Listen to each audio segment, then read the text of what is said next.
요한복음 8장 1절부터 12절까지 말씀을 보겠습니다. 저와 여러분이 한 절씩 읽고 마지막 절은 같이 읽겠습니다. 그리고 예수님께서는 올리브산으로 가셨습니다.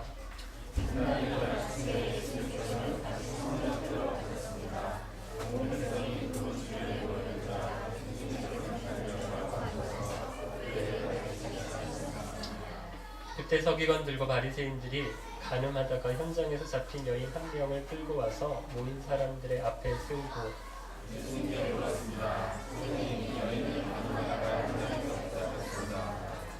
모세는 율법에서 이런 여자들을 돌로 쳐 죽이라고 우리에게 명령하였습니다. 그런데 선생님은 뭐라고 말씀하시겠습니까?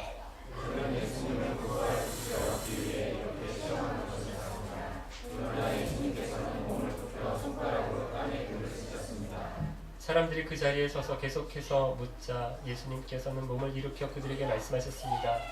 너희 중에 죄 지은 적이 없는 사람이 먼저 이 여인에게 돌을 던져라.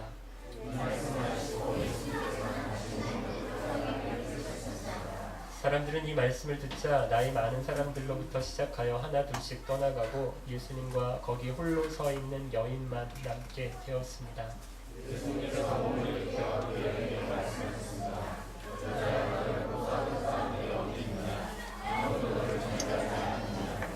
여인이 대답했습니다. 주님, 아무도 없습니다. 그러자 예수님께서 나도 너를 정죄하지 않는다. 가거라. 그리고 다시는 죄를 짓지 마라 하고 말씀하셨습니다. 그 후에 예수님께서 다시 사람들에게 말씀하셨습니다. 나는 세상의 빛이다. 나를 따르는 사람은 어둠 속에서 생활하지 않을 것이며 생명의 빛을 얻을 것이다. 오늘 본문을 설교하려고 보니까 익숙한 거예요. 제가 얼마 전에도 수요 기도회 때 요한계시록을 설교 준비를 하고 마치니까 이게 아무래도 느낌이, 그래서 찾아보니까 설교를 했었던 거더라고요. 근데 제가 그걸 모르고 또 같은 본문을 가지고 설교를 준비를 한 거예요. 얼마나 억울했는지, 그대로 들고 가됐으면 되겠는데 그런 생각이 들었었어요. 그래서 오늘도 이 본문 가지고 설교한 걸 찾아보니까 작년 2월인 것 같아요. 주일 예배 시간에 했었더라고요. 한 1년 반 정도 됐습니다. 그러니까 같은 설교를 가지고 또 설교를 하려니까 살짝 망설여졌습니다. 그래도 다시 하는 게 좋겠다, 그렇게 결정을 했는데, 이유는 요한복음을 연속해서 설교를 하다가 갑자기 중간에 8장 13절부터 보겠습니다 이러는 게 좀 이상하다라는 생각이 들고요. 또 새로 오신 분들도 많아서 처음 듣는 분도 계실 것 같고, 무엇보다 한번 들으셨던 분들도 어떻습니까? 이미 잊어버리셨죠? 그렇게 믿고 하기로 했습니다.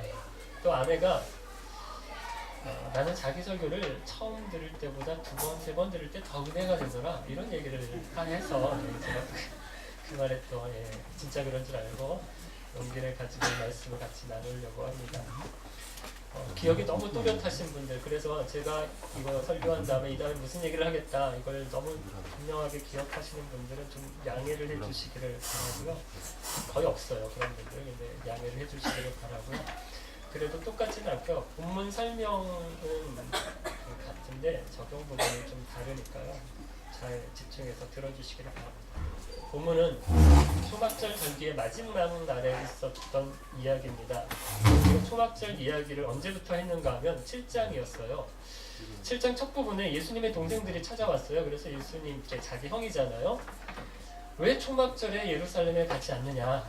자기가 메시아라고 그러면 많은 사람들이 모이는 때에, 많은 사람들이 모이는 장소에서 내가 메시아라는 걸 증명하지, 왜 여기 시골에서 이러고 있느냐? 이렇게 조롱하듯이 동생들이 형인 예수님께 이야기를 했어요. 그리고 예수님이 예루살렘에 오셔서 사람들 앞에서 가르치시는데 예수님 때문에 사람들이 막 이렇게 저렇게 갈립니다. 엘리야다, 아니다, 그냥 예언자다. 메시아다, 아니다, 메시아가 어떻게 나사렛에서 나오느냐, 이러면서 말이 많았습니다.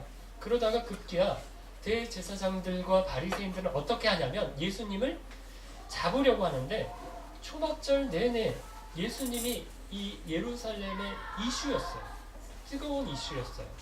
그런데 오늘 본문은 바로 이 초막절 절기의 마지막 날이 지나고 그 다음날 아침에 있었던 일이다라고 되어 있는데, 초막절 절기가 여러분 며칠 동안에 이어집니까? 초막절 절기는 8일이에요. 그래서 안식일부터 시작해서 그 다음 안식일까지가 초막절이에요. 그러니까 2절에 보니까 이튿날 이른 아침에 라고 되어 있는 것은 두 번째 안식일이 지난 그 다음날 아침을 이야기를 하는 겁니다. 예수님은 초막절 절기 동안에 계속해서 성전 뜰에서 계셨는데 거기서 말씀을 가르치셨어요.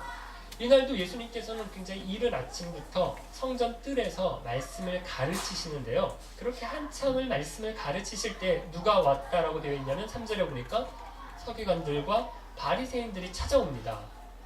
이 사람들이 누구를 데리고 와요? 가늠하다가 현장에서 잡힌 여자를 한 명 데리고 왔어요. 여러분, 서기관들과 바리새인들이 왜 찾아왔을까요? 말씀 들으려고, 배우려고 온 거 아닙니다. 이 사람들 예수님 굉장히 싫어합니다. 그래서 예수님을 잡아서 죽이려고 지진하는 주였나요? 요한복음 7장 32절에 보면 대제사장과 바리새인들이 뭐라고 되어 있냐면, 예수님의 말씀을 듣고 사람들이 막 주목하고 따르고 관심을 가지니까 화가 났어요. 그래서 어떻게 하냐면 예수님을 붙잡으려고 성전 경비대를 보냈다라고 되어 있습니다. 그런데 성전 경비대를 보냈는데 지난주였죠? 이 사람들이 예수를 잡아오지를 않아요. 그리고 왜 안 잡아오느냐 이렇게 물었더니 성전 경비대가 뭐라고 얘기합니까? 이때까지 그 사람처럼, 그분처럼 이야기하는 분이 없었습니다. 그만큼 권위가 있었다라는 거예요. 인정이 됐다라는 것입니다. 잡으려고 갔는데 오히려 못 잡고 인정하고 그렇게 돌아왔다라는 거예요. 그거 보면서 바리새인들이 화가 났어요. 더 이상 사람 보내서는 안 되겠다. 누가? 직접 가야 되겠다. 이렇게 생각하고 바리새인들과 서기관들이 예수님께 온 겁니다. 왜요? 잡아보려고. 성전 경비대가 못 잡았으니까 이제 자기들이 직접 가서 예수를 잡으려고 예수님께 왔어요. 그런데 그냥 가지 않고요. 예수님께 그냥 가지 않고 누구를 데려갔다고요? 가늠하다가 현장에서 잡힌 여자를 데리고 갔습니다. 그럼 어떤 목사님은 바리새인들과 이 여자가 서로 짠 거다. 예수님을 공격하려고 네가 현장에서 가늠하다가 잡힌 것처럼 연기를 해라. 이렇게 여자와 서로 의논을 하고 이 여자를 데리고 왔다. 이렇게 이야기를 하는 분이 있는데 저는 그런 것 같지 않습니다. 왜 그러냐면요. 그렇게 보기에는 이 여자의 역할이 어떻습니까? 너무 위험해요. 그죠? 이 연극을 하다가 자기가 어떻게 될 수 있어요? 돌에 맞아서 죽을 수도 있어요. 아무리 돈을 많이 받았다든지 아니면 자기도 예수님이 너무 못마땅해서 바리새인들과 같이 죽이려고 했었다고 하더라도 이러다가 누가 죽을 수 있냐면 자기가 죽을 수 있거든요. 그러니까 내가 예수와 같이 죽겠다 뭐 이런 자살 특공대 뭐 이런 거 아니라면 이 여자가 이렇게 할 리가 없습니다. 그러니까 여러분 여기 이 잡혀온 여자는 실제로 가늠하다가 현장에서 잡혔어요. 그래서 끌려온 겁니다. 바리새인들과 서기관들이 이 여자를 끌고 와서 예수님을 공격하기 위해서 예수님 앞에 사람들 앞에 세워놓은 여자예요. 그런데요 저는 이렇게 생각을 하는데요. 서기관들과 바리새인들이 예수님을 공격하기 위해서 아침에 성전으로 가다가 도중에 우연히 이 여자를 본 것은 아니라는 것입니다. 길을 가다가 어느 천막 틈에서 이제 남자와 여자가 이렇게 있는 걸 보고 야 쟤네가 부부가 아니야. 쟤네는 가늠하는 거야. 이렇게 해가지고 이 여자를 데리고 온 게 아니라는 것. 우연히 즉흥적으로 이 여자를 잡아온 건 아니라는 것입니다. 그럼 뭡니까? 여러분 이건 우연히 일어난 일이 아니에요. 처음부터 계획하고 한 일입니다. 성전 경비대가 예수님을 잡아오지 못하니까 빈손으로 돌아오니까 이 사람들이 내일은 우리가 직접 가자. 예수를 직접 가서 잡아오자. 이렇게 마음을 먹었어요. 그리고 서로 의논을 한 끝에 가늠한 여자를 데리고 가서 예수가 어떻게 하는지 보자. 이렇게 해서 계획을 세운 겁니다. 그리고 아침에 미리 사람들을 시켜서 가늠한 여자를 현장에서 잡아가지고 오도록 한 것입니다. 여기서 저는 이런 가정을 또 해보는데요. 과연 이날 간음을 한 사람이 이 여자 한 사람뿐일까요? 아니죠. 또 누가 있어야 됩니까? 남자가 있어야죠. 간음은 혼자 하는 게 아니라 둘이 하는 거잖아요. 남자와 여자가 하는 거니까 여기 간음하다 현장에서 잡힌 사람을 끌고 오려면 이 여자만 아니라 누구도 끌려와야 돼요. 남자도 끌고 왔어야 해요. 그러면 이 여자하고 이 남자하고 밖에 없었을까요? 저는 그렇지도 않다고 보는데요.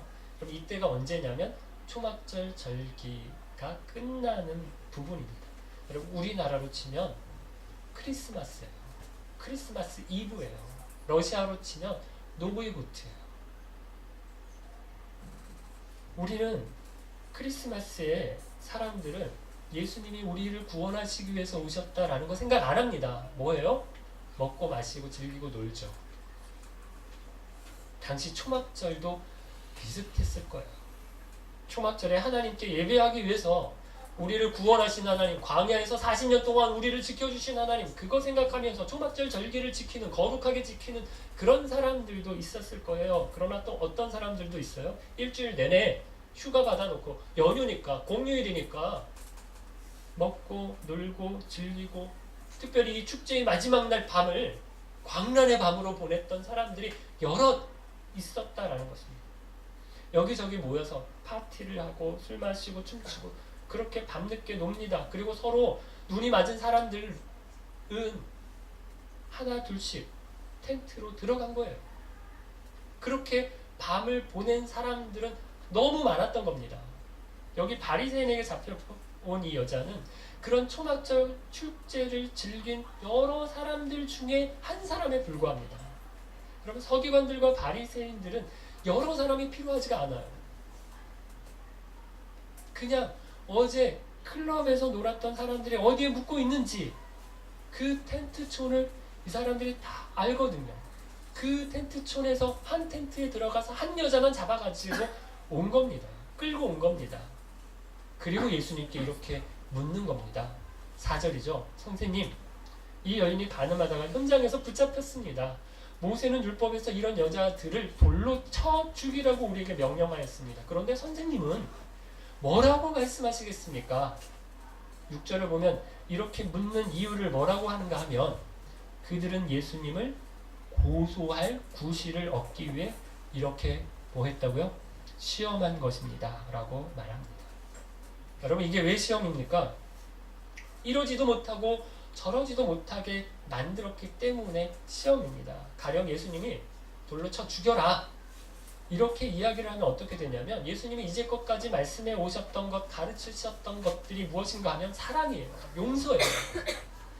70번씩 7번이라도 용서하라고 얘기하셨고요. 수고하고 무거운 짐진 자들아 다 내게로 오라. 내가 쉬게 하리라. 내가 죄인을 위해서 왔다라고 그렇게 가르치셨습니다. 사람들은 예수님의 이런 사랑과 용서의 가르침에 주목했고요. 예수님을 따르고 예수님께 몰려온 겁니다. 그런데 예수님이 돌로 쳐 죽여. 이렇게 하면 자기가 그동안 가르쳐 온 것들을 무너지게 하는 거예요. 사람들에게 이 사람도 별 수 없구나. 이렇게 만든 겁니다.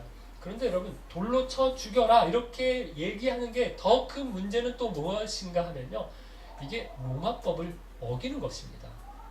그럼 예수님 당시는 이스라엘을 로마가 다스렸잖아요. 그런데 로마가 유대인들에게 상당한 자치권을 주었습니다. 이 사내들인 공회라고 하는 게 그거예요. 국회 같은 거예요. 자치기구예요. 거기서 굉장히 중요한 결정들을 많이 가지고 권한을 행사할 수 있었어요. 유대인들이 유대인들을 다스릴 수 있었어요. 그런데 제한이 되는 게 뭐였냐면 사형하는 겁니다. 그래서요, 여러분 유대인들이 예수님을 죽이려고 할 때도 어떻게 합니까? 자기들이 끌고 가서 죽이지를 못해요. 누구한테 얘기해요?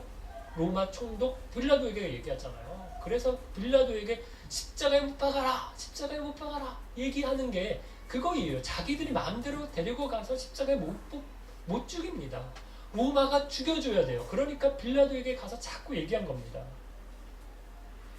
여기서 만약에 예수님이 돌로 쳐 죽이라고 얘기하면 서기관들과 바리새인들은 예수님을 어디에 고소할 수 있어요? 로마법에 고소할 수 있는 겁니다. 그러면 예수님이 야, 죽이지 말자 이렇게 말하면 어떻게 될까요?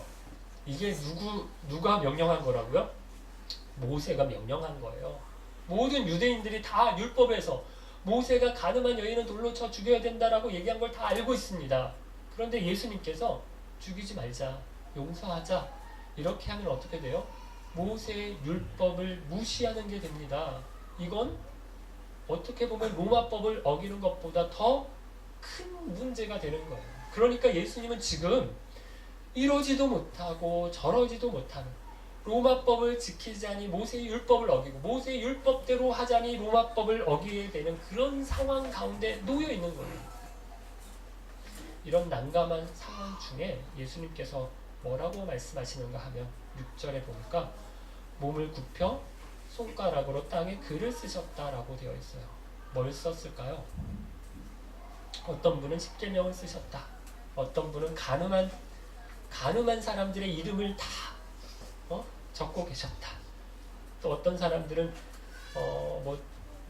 주위에 있는 사람들의 이름과 그들의 죄를 다 일일이 적고 계셨다. 이렇게 이야기를 하는데 자세한 건 모릅니다. 이게 뭐 유성 매직으로 쓰고 뭐 어디다 새겨놓고 이런 게 아니기 때문에 지금 다 뭐 예수님 순식간에 다 이렇게 금방 지워져서 알 수가 없습니다. 그럼 왜 쓰셨을까요?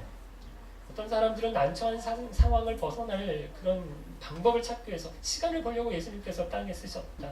또 어떤 사람들은 예수님이 아니라 사람들에게 시간을 주려고 그렇게 쓰셨다. 뭐 이렇게 얘기를 하는데 그것도 모르겠어요. 그러나 이렇게 땅에다 글을 쓰시면서 시간을 지나면서 사람들이 더 예수님께 주목합니다. 어떻게 말씀하실지 긴장하는 거죠. 뭐라고 말씀하십니까? 7절입니다. 같이 한번 읽겠습니다. 8장 7절. 사람들이 그 자리에 서서 계속해서 묻자 예수님께서는 몸을 일으켜 그들에게 말씀하셨습니다. 너희 중에 죄 지은 적이 없는 사람이 먼저 이 여인에게 돌을 던져라. 이 말씀을 하시고 다시 몸을 굽혀 땅에 글을 쓰셨는데요. 이 말씀에 사람들이 어떻게 합니까? 나이 많은 사람들로부터 하나 둘씩 떠나가고 예수님과 거기 홀로 서 있는 여인만 남게 되었다라고 합니다. 그러자 예수님이 여인에게 이렇게 말씀하시는데 10절 같이 읽을까요? 예수님께서 몸을 일으켜 그 여인에게 말씀하셨습니다. 여자여, 너를 고소하던 사람들이 어디 있느냐? 아무도 너를 정죄하지 않았느냐? 11절 여인이 대답했습니다. 주님, 아무도 없습니다. 그러자 예수님께서 나도 너를 정죄하지 않는다 하거라. 그리고 다시는 죄를 짓지 마라 하고 말씀하셨습니다. 그럼 오늘 본문의 말씀이 이야기하는 것이 무엇입니까? 예수님은 죄를 모른 척 하시는 분이시다. 예수님은 율법을 무시하시는 분이다.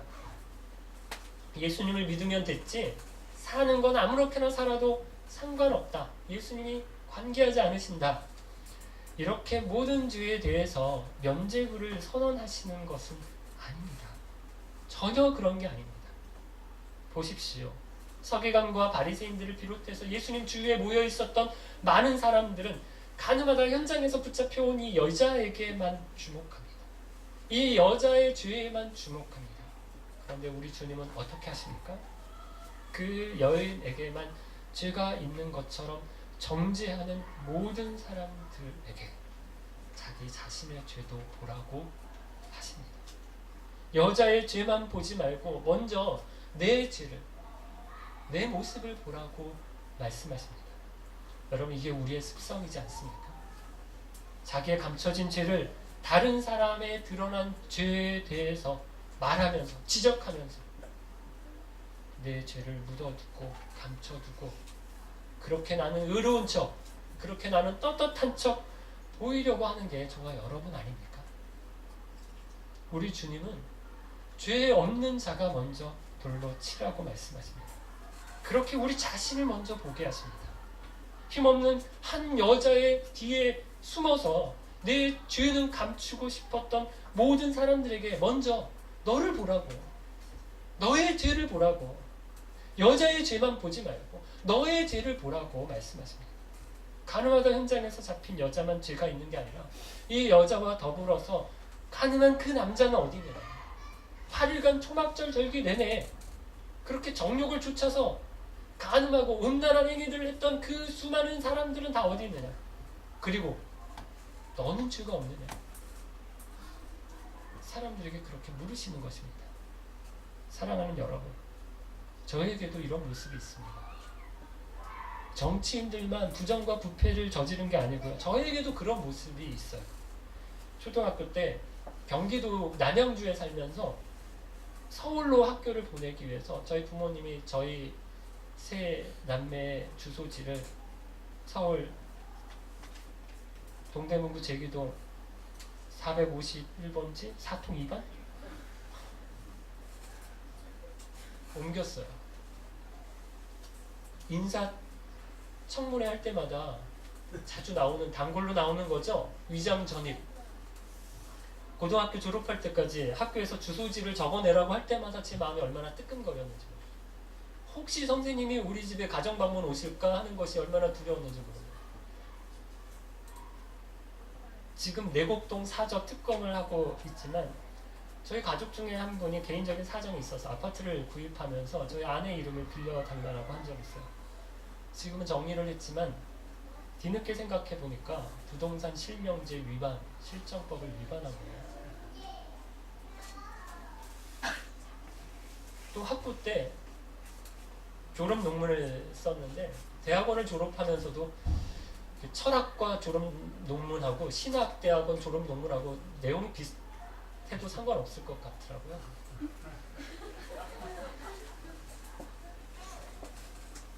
보강해서 이게 대학원 논문으로 제출을 했습니다. 둘 다 제 논문이지만 엄격하게 보면 표절이죠. 대학 다닐 때 병원 갈 일이 있었어요. 그땐 어렵고 뭐 또 그 시절에 의료보험이 다 되는 게 아니었기 때문에 제가 보험이 없어서 사촌형 보험카드를 빌려서 병원에 갔습니다. 간단한 병인 줄 알고 병원에 갔는데 갑자기 큰 병원으로 가게 되고 수술하고 입원을 하게 됐어요. 한 열흘 정도 입원하는 기간 내내 계속 사촌형 이름으로 병원에 있었는데 문병을 온 사람들이 김용태를 찾아도 병원에 없대요. 그런 사람. 굉장히 난감하고 어려웠던 적이 있습니다. 이 정도만 드러나도 어떻습니까? 굉장하죠. 대통령 후보들만 검증할 게 아니라 인사청문회 장관 될 사람들만 검증할 게 아니라 저는 이미 글렀어요. 대통령 못 될 것 같고 장관 후보 안 될 것 같아. 저도 누군가 마음 먹고 와서 검증하면요 야단이 납니다.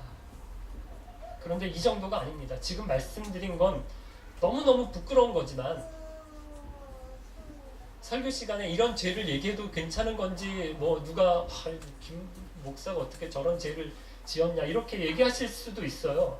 근데 만약에 이런 죄뿐만 아니라 검찰에서 나와서 제 뭐 사무실과 그 컴퓨터와 뭐 집을 다 수색을 하고요. 저를 탈탈 털면요. 뭐 징역 몇 년을 살아야 될 수도 있습니다. 그러나 꼭 법만 위반하는 게 아니고요. 제가 사는 동안에 제가 저지른 잘못 말로, 생각으로, 행동으로 품었던 죄들까지 다 들춰지면요. 다음 주부터 이 자리에 오시는 분들은 없을 거예요. 제가 어떤 사람인지 아시면 아마 이 자리에서 정말 그렇습니다. 아무개 목사가 어떻다느니 제가 그런 소리를 하면서도요. 가끔 저도 자신이 없어질 때가 있어요. 그렇게 힘이 생기면, 그렇게 높은 자리에 올라가면, 그렇게 많은 사람들이 나를 따르면, 큰 교회를 만들면 나도 그럴 수 있다. 나도 그럴 수 있다. 나도 은퇴할 때, 나도 물러날 때 못 내려놓고 붙잡을 수 있겠구나. 똑같이 할 수도 있겠구나. 그런 생각이 들어요. 어느 교회가 어떻다느니 우리가 그러면서요. 우리 교회를 굉장히 좋은 교회인 것처럼 우리가 생각하고 우리가 말할 수도 있는데요. 그럼 그거 아닙니다.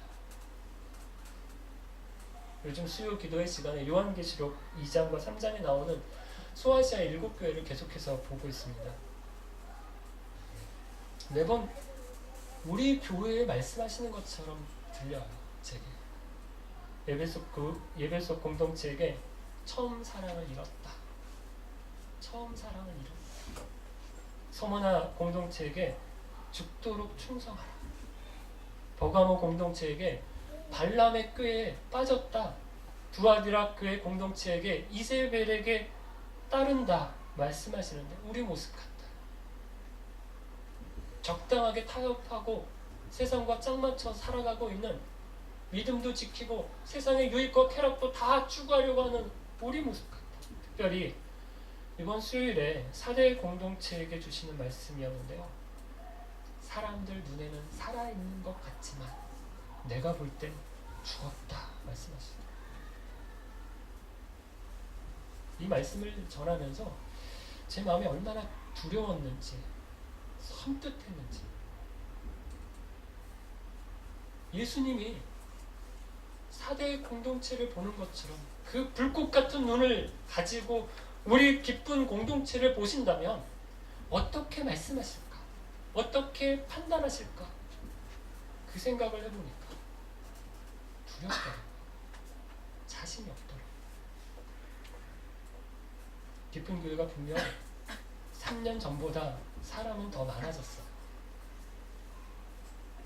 재정도 이러다가 적자가 나는 게 아닌가 그런 걱정을 많이 했는데 좀 안정이 되었습니다. 다른 사람들이 기쁜 교회가 얼마나 가겠나 그렇게 보았는데, 시작할 때만 하더라도 그렇게 봤는데 3년이 흐르면서 좋은 소문도 좀 나고 그러기도 했어요. 그런데 사람들이 말하는 이야기 말고요, 사람들이 우리 이야기하는 거 말고요, 예수님이 보실 때 어떨까요? 예수님이 우리 공동체를 보실 때, 저와 여러분을 보실 때 어떻게 판단하실까요? 어떻게 보실까요? 살아있습니까? 우리 공동체가 살아있습니까? 우리의 예배가 살아있습니까? 우리의 찬양과 기도와 말씀에 순종하는 삶이 살아있습니까? 아니면 그냥 때가 돼서 모이고 흩어지는 모임입니까?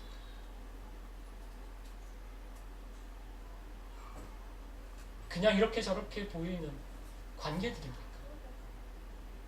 여러분, 저는 다 마찬가지다. 죄 없는 사람이 누가 있느냐? 그러니 비판하면 안 된다. 그렇게 값싼 면죄부로 다 넘어가자라고 하는 말은 아닙니다. 여러분, 죄를 너무 쉽게 생각하면, 죄를 너무 쉽게 용서하면 죄를 쉽게 생각하고 너무 우습게 죄를 생각하게 됩니다. 여기 모세가 왜 돌로 치라고 했을까요? 모세가 말한 게 아니잖아요. 이거 누가 얘기하신 겁니까? 율법은, 모세의 율법은 하나님이 말씀하신 거예요. 하나님은 왜 돌로 치라고 하셨을까요? 그만큼 죄를 미워하신다는 거예요. 더 스토닝이라고 하는 영화가 있는데요. 이란에서 지금도 투석형 시행되는 것을, 투석형으로 죽어가는 사람을 영화한 겁니다. 한번 나중에 찾아서 한번 보세요. 올해 6월에 개봉이 되었나? 그런 영화인데요. 일단 손을 뒤로 묶어요. 그리고 땅을 파요. 그리고 허리춤까지 묻습니다. 땅에. 그리고 꼼짝할 수 없게끔 만든 다음에 모아둔 돌을 들어서 던지는데요. 정말 끔찍합니다. 제가 무서운 영화도, 더 끔찍한 영화도 많이 봤는데요. 그 영화 보면서 소름이 끼치고요. 끔찍했습니다. 그렇게 죽을 때까지 돌을 던져서 맞춰서 죽이는 거예요. 아마 구약에서 말씀하셨던 것도 이것과 비슷했을 거라고 생각이 듭니다. 여러분, 왜 이렇게 끔찍하게 죽이라고 했을까요? 그만큼 하나님이 죄를 미워하시는 것입니다. 예수님이 그냥 용서해 줄게라고 말하는 것으로 아니라 십자가에 달려서 살찌고 피 흘려서 다 쏟아내서 돌아가시는 그 끔찍한 죽음을 통해서 많이 우리의 죄를 용서하실 수 있었던 겁니다. 그래서 여러분, 우리도 죄를 미워해야 합니다. 그런데 우리 예수님이 여인에게 뭐라고 하세요? 가거라. 그리고 다시는 죄를 짓지 마라라고 말씀하십니다. 순서를 보면요, 우리 주님이 이렇게 말씀하지 않으세요. 가라, 다시는 죄를 짓지 마라, 그러면 내가 용서해 주겠다. 여러분, 이 순서가 아닙니다. 먼저 뭐예요? 용서를 해 주셨어요. 그리고 죄를 짓지 말라고 당부하신 것입니다. 그러므로 여러분, 잘 사셔야 합니다. 잘 사셔야 합니다. 죄 가운데 막 사는 것이 아니라 사람들이 알고 있다라고 한번 생각해 보세요. 예수님이 알고 계시고요, 사람들도 알고 있다라고 생각해 보세요. 내가 하는 일이 신문에 나와요. 인터넷에 올라와요. 어떻습니까? 괜찮습니까? 기쁜 교회 모 목자, 모 형제, 직장에서 이렇게 하다, 가정에서 이렇게 하다. 그래서 우리가 직장에서 업무를 보더라도 바르게 해야 합니다. 학교에서 수업을 듣고 시험을 치를 때라도 정직하게 해야 됩니다. 이게요, 모르면 지나가는 일인데요, 알려지면 이게 꽤 부끄러운 일이 됩니다. 12절 말씀 한번 같이 읽어볼까요? 12절. 그 후에 예수님께서 다시 사람들에게 말씀하셨습니다. 나는 세상의 빛이다. 나를 따르는 사람은 어둠 속에서 생활하지 않을 것이며 생명의 빛을 얻을 것이다. 세상의 빛이라고 하십니다. 어두운 세상을 비추는 빛이다. 세상을 비춰야 한다는 것입니다. 사랑하는 기쁜 가족 여러분, 우리는 죄가 드러난 몇몇 사람을 앞에 끌어다 놓고 돌로 치는데 익숙한 사람들입니다. 어떻게 저런 죄를 지을 수 있을까? 이렇게 비난하기를 좋아합니다. 돌을 듭니다. 그러나 주님은 너는 어떠니? 물으십니다. 남의 죄를 보는 눈으로, 다른 사람의 죄를 지적하는 눈으로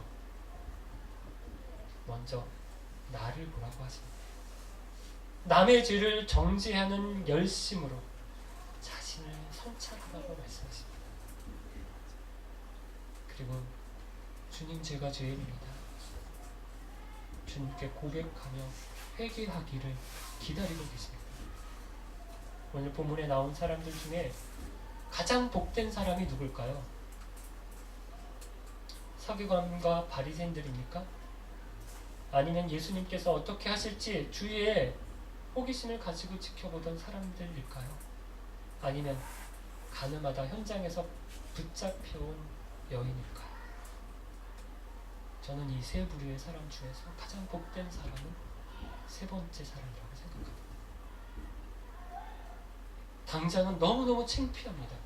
죽음의 순간 가운데 걸려 있습니다. 부끄럽고 창피하고 수치스럽고 죽음의 모욕과 위험 가운데 두려워서 떨고 있지만, 그렇게 끌려와 있지만 예수님께 나온 이 여자가 은혜를 입습니다. 주의 사랑을 경험합니다. 한없는 자비로 나의 죄를 씻어주시는 용서하심을 입습니다. 그리고 다시 시작하라. 다시 회복하라. 손잡고 끌어주시는 예수님의 놀라운 은혜를 경험했습니다. 다른 사람을 향해 들고 있던 분노와 미움과 정죄의 돌을 내려놓기를 원합니다. 그리고 주님, 제가 죄인입니다. 그렇게 고백함으로 죄 사함의 은혜를 경험하시는 저와 여러분, 그리고 기쁜 공동체가 되기를 진심으로 축원합니다. 하나님, 찬양 드릴 때 315장